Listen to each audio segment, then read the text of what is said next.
घर और किचन के काम मुश्किल से मुश्किल काम हो जाएंगे आसान। Hello friends, welcome back to my channel. तो आप लोग कैसे हैं? आशा करती हूँ आप लोग बहुत अच्छे होंगे।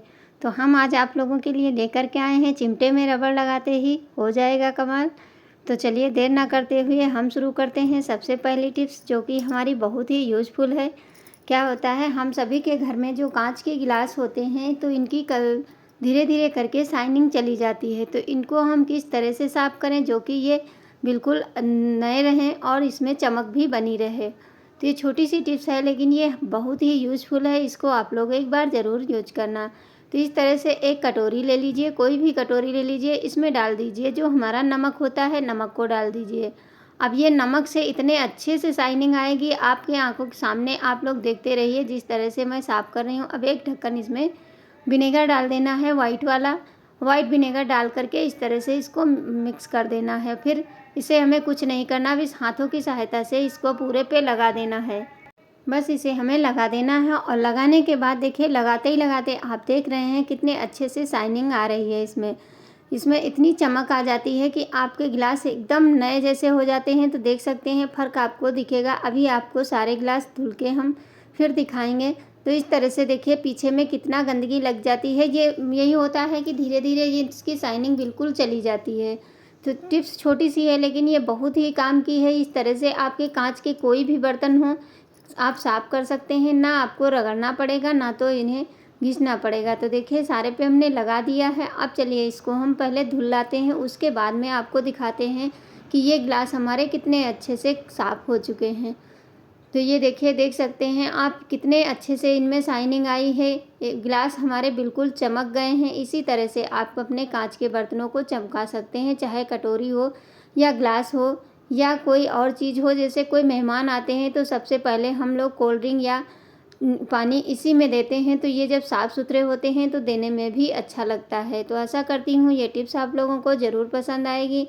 पसंद आए तो प्लीज़ लाइक करना और चैनल पे पहली बार आए हैं तो चैनल को सब्सक्राइब ज़रूर कर लेना। आप लोगों के एक लाइक से और एक कमेंट से मुझे मोटिवेशन मिलता रहता है।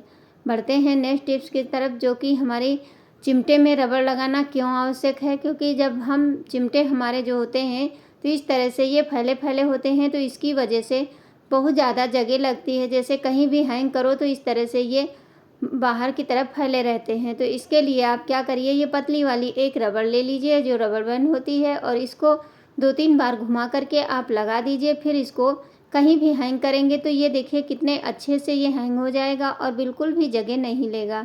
तो आशा करती हूँ ये भी टिप्स आप लोगों को ज़रूर पसंद आएगी। बढ़ते हैं अपनी नेक्स्ट टिप्स की तरफ, जो कि हमारी बहुत ही यूज़फुल है। अब इसको कहीं भी हैंग कर दीजिए, छोटी सी जगह में ये लग के तैयार हो जाता है।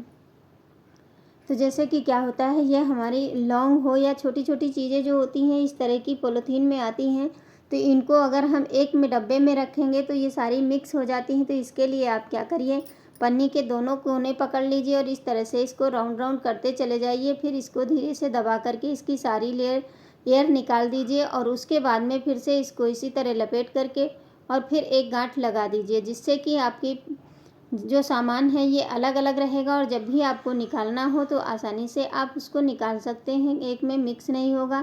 तो चलिए देखिए, इसको डब्बे में कहीं भी रख सकते हैं। तो देखिए इस तरह से हम छोटे से डब्बे में इसमें हम गरम मसाला रखे हैं। अब इसी में ढेर सारी लौंग है तो इसको अलग ही रखना है। तो इस तरह से हम इसको देखिए दबा करके एयर निकाल दिए हैं। तो छोटे छोटे जो थोड़े थोड़े मसाले होते हैं उसको इसी तरह से हम पॉलीथीन में रख करके फिर ढक्कन लगा देते हैं। जब भी ज़रूरत हो तो आप इनको अलग अलग निकाल सकते हैं। तो बढ़ते हैं अपनी नेक्स्ट टिप्स की तरफ, जैसे कि हम लोगों का लाइटर जो होता है धीरे धीरे काम करते रहते हैं तो इसमें चिकनाई लग जाती है, फिर ये ख़राब होने का भी डर रहता है। तो इसके लिए आप क्या करिए, एक सूती कपड़ा ले लीजिए, उस पर थोड़ा सा विनेगर इस तरह से सिर्फ ज़रा सा लगाना है और विनेगर लगा करके आप इसको अच्छे से पोंछ देंगे। सिर्फ इसे पोंछना है और पानी बिल्कुल भी नहीं लगाना, क्योंकि अगर लाइटर में पानी चला जाएगा तो आपका लाइटर बहुत जल्दी से ख़राब हो जाएगा। अब ये अच्छे से क्लीन हो चुका है। इस तरह से अपने किचन के छोटे छोटे कामों को अगर हम डेली की डेली करते रहते हैं तो हमारे किचन में काम बहुत ज़्यादा नहीं होता है। तो चलिए आज हम आप लोगों के साथ में ये बहुत ही यूज़फुल टिप्स लेकर के आए हैं। जैसे कि जब कभी हम चूल्हे को साफ़ करते हैं तो इसकी जो गैस बहुत स्लो जलती है, उसके लिए क्या करिए, एक ले लीजिए जो हमारी होती है सेफ्टी पिन, उसको पतली वाली बिल्कुल बारीक वाली लीजिए और जहाँ से गैस निकलती है वहाँ पे इसको थोड़ा सा इस तरह से इस छेद में डाल करके हम हिला देंगे तो ये जो जो भी फंसा होगा वो निकल जाएगा। उसके बाद में जैसे कि हमारे पास दूसरा चूल्हा है तो इसको हम रख देंगे। तो इसको साफ़ करके अगर ऐसे ही रखना चाहेंगे तो इसमें जंग लग जाएगी, तो इसमें थोड़ी सी वैसलीन लगा करके और पूरे पे वैसलीन अच्छे से लगा देना है, चाहे अंदर हो या बाहर हो। तो आपका चूल्हा सालों साल इसी तरह रखा रहेगा और आपके चूल्हा ख़राब नहीं होगा, क्योंकि जब रख देते हैं तो ये जल्दी से ख़राब होने का डर रहता है। तो इस तरह से इसको हम क्यों ना अच्छे से ऑर्गेनाइज करके रखें, जिससे कि तो सारी चीज़ें हमने खोल करके अच्छे से इसको क्लीन कर दिया है। उसके बाद में इस बोल्ट को कस दीजिए प्लास की सहायता से, दोनों को अच्छे से कस के। और उसके बाद में इसको हम किस तरह से रखें कि इस पे धूल मिट्टी भी ना पड़े और हमारा चूल्हा भी, तो देखिए इस तरह से इसको घुमा करके अच्छे से इसको कस दीजिए, क्योंकि ढीला रहेगा तो निकलने का डर रहता है। तो इस तरह से आप इसको खोल करके भी साफ़ कर सकते हैं। तो मैंने इसको पहले ही ऑलरेडी खोल के साफ़ कर चुकी हूँ और फिर इसको हम कस करके रख देंगे। तो देखिए ये चूल्हा हमारा ऊपर से कितना गंदा लग रहा है, मतलब साफ़ किए हैं लेकिन फिर भी इसमें शाइनिंग नहीं आई है।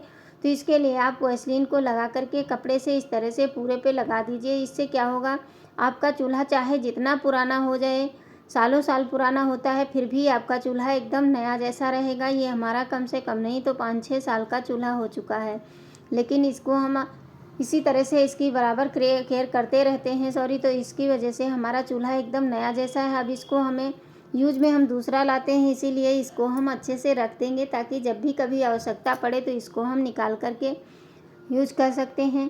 तो इसके लिए आप क्या करिए, इस तरह की पुरानी मैक्सी जो होती हैं वो जब ख़राब हो जाती हैं उसके बाद हम पहनते नहीं, तो क्या करिए, सबसे पहले ऊपर में एक रबड़ बैंड लगा दीजिए आस्तीन की तरफ और फिर इसको हम इसी के अंदर पूरा चूल्हा रख करके और फिर इसको पैक कर देंगे। तो देखिए इस तरह से पहले इसको चूल्हे को इसी के अंदर कर दीजिए। उसके बाद में आप इसको बंद करके रखेंगे तो ना धूल पड़ेगी और ना मिट्टी पड़ेगी और ना ही चूल्हा आपका ख़राब भी होगा।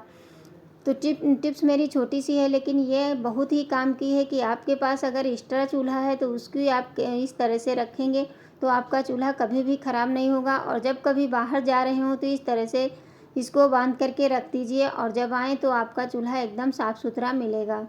आशा करती हूँ ये भी टिप्स आप लोगों को ज़रूर पसंद आएगी। इस तरह से देखिए किसी कपड़े की सहायता से या रबड़ बैंड की सहायता से इसको बांध दीजिए। तो देखिए मैं इसको कपड़े से अच्छे से बांध दे रही हूँ, उसके बाद में इसको रख देंगे। तो बढ़ते हैं अपनी दूसरी टिप्स। जो अगली टिप्स है हमारी है वो बहुत ही यूज़फुल है, उसको आप लोग ज़रूर एंड तक देखना और देखने के बाद मुझे कमेंट ज़रूर कर दिया करें। और हाँ, आप लोग कहाँ से वीडियो देख रहे हैं, किस गांव किस शहर से, मुझे ज़रूर बता दिया करें।